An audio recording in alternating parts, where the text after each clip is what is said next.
Poema 19. A religião que propicia graças nesta vida possui a verdadeira força de salvação do mundo.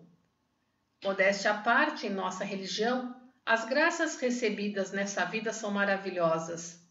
Desde a antiguidade surgiram extraordinárias religiões, como o cristianismo, o islamismo, o budismo e tantas outras importantes religiões que mantêm sua influência até hoje.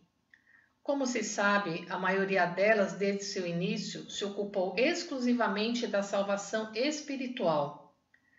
Nossa religião tem pouco tempo de existência e, comparada com as demais, seu alcance ainda é limitado.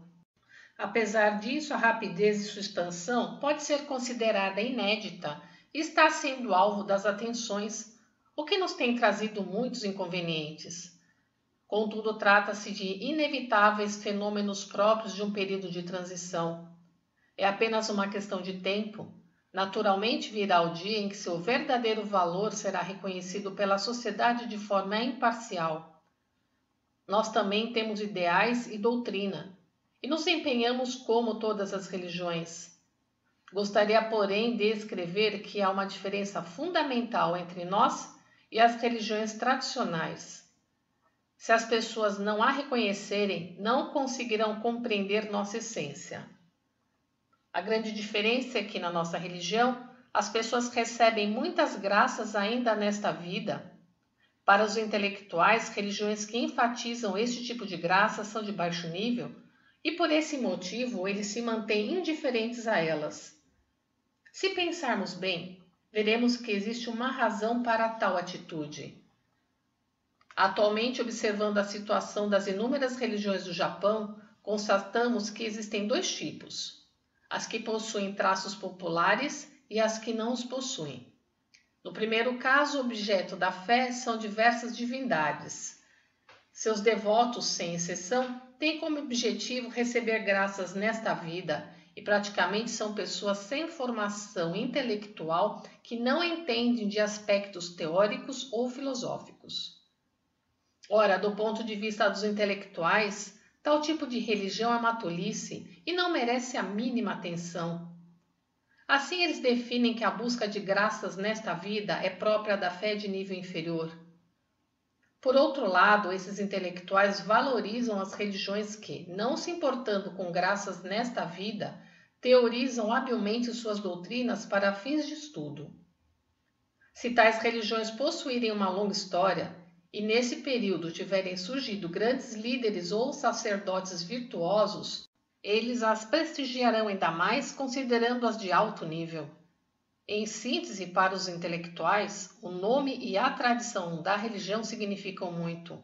A propósito disso, desejo expor minha crítica sincera.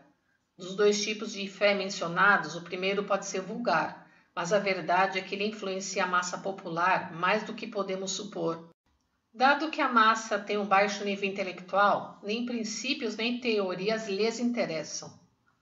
Essas pessoas visitam santuários de vez em quando, fazem pedidos de graça e oferta monetária e se satisfazem com isso. Trata-se de uma fé muito simples, mas que indiscutivelmente influencia positivamente o sentimento. Mesmo esse tipo de crença, como ele parte de uma visão espiritualista que acredita no invisível, certamente contribui para o bem social mais do que aquela que se baseia no materialismo.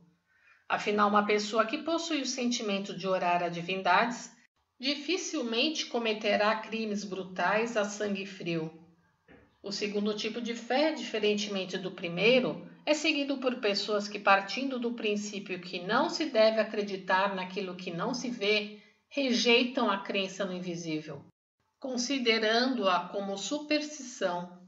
Parece que atualmente a maioria dessas pessoas pertence à classe intelectual.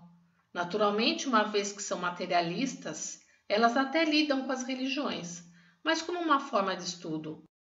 Consequentemente, quando discutem o assunto, não o aceitarão se não o colocarem em termos teóricos e filosóficos. A nosso ver, seus argumentos são extremamente superficiais e as críticas que fazem à nossa religião não passam de comentários maledicentes.